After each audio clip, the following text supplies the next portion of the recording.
Welcome to the deep dive. Today we're jumping into a really specific property. We've got the Zillow listing right here for 137 W South Saint in Dyer, Tennessee. Hmm. Our goal, to sort of unpack what makes this one tick, give you the key info fast. Oh, and just so you know up front, the agents listed are PierceRad and Shaffner, both with Epique Realty.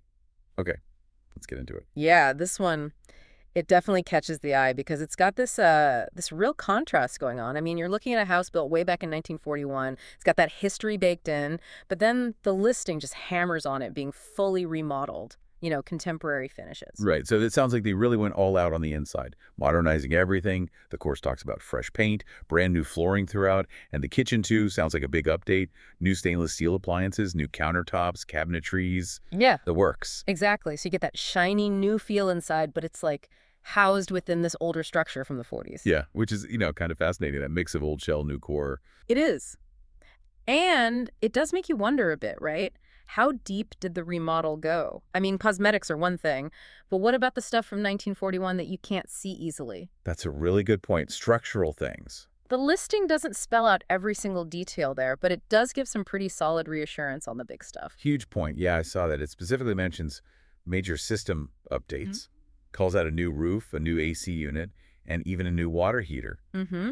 And for a house built then, 1941, having those major components replaced recently, that's serious peace of mind. Absolutely. That addresses some of the biggest anxieties you might have with an older home right there. Takes those big potential costs right off the table, potentially. Right.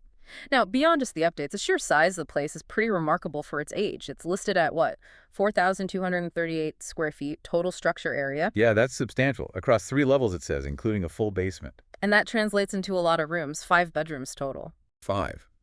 2 on the main floor, 3 upstairs, plus 2 full bathrooms. That's quite generous, for a home from that era.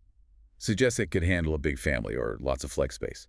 Yeah, maybe a different layout than it originally had. And that full basement is key, too. It adds to the total square footage, obviously. But the listing kind of hints. Well, it suggests potential, right? For more finished living space down there, maybe a home theater, gym, that sort of thing. Okay, so even more potential usable space. Exactly. Another layer of possibility for a buyer. And looking outside the house itself, it sits on a decent lot, 0.47 acres, nearly half an acre. Standard connections, public sewer and water, central electric for heating and cooling. It mentions an electric fireplace, too. And the parking situation is kind of interesting. It says 3 total spaces. Basement and detached features. Mentions 2 attached garage spaces plus 1 carport space.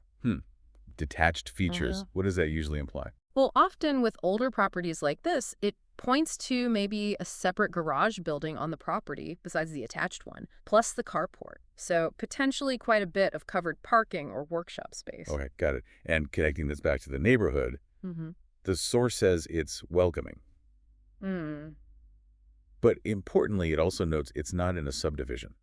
No HOA. Right, and that's a really important distinction for potential buyers. Life outside an HOA means, more freedom, fewer rules about what you can do with your property, how it looks, but it also means the neighborhood might be less uniform than a planned community. So kind of a contrast there, too. You've got these sleek, uniform, contemporary finishes inside the house. Yeah. But outside, you're in a more independent, maybe more varied, established neighborhood context. Exactly. It's an interesting dynamic. Modern living, but maybe with a bit more old-school neighborhood independence. Okay, so let's try to sum this up. We've got a 1941 house in Dyer, Tennessee. It's been given a really thorough modern renovation inside. It's big, over 4,200 square feet, 5 beds, 2 baths. Crucially, those big systems are new roof, AC, water heater, sits on almost half an acre. And importantly, no subdivision rules, no HOA. Yeah, it's really a story of old meets new. You get the space, like maybe some of the character of that mid-century build, but with the look, feel, and system reliability of something much, much newer. So thinking about all that, this really extensive makeover, the new systems, all layered onto that 1941 foundation, and then placing it in a neighborhood that isn't a subdivision. Yeah. What kind of, story does that whole package tell you about this specific property? What possibilities or maybe even challenges does that unique blend create? It really makes you think.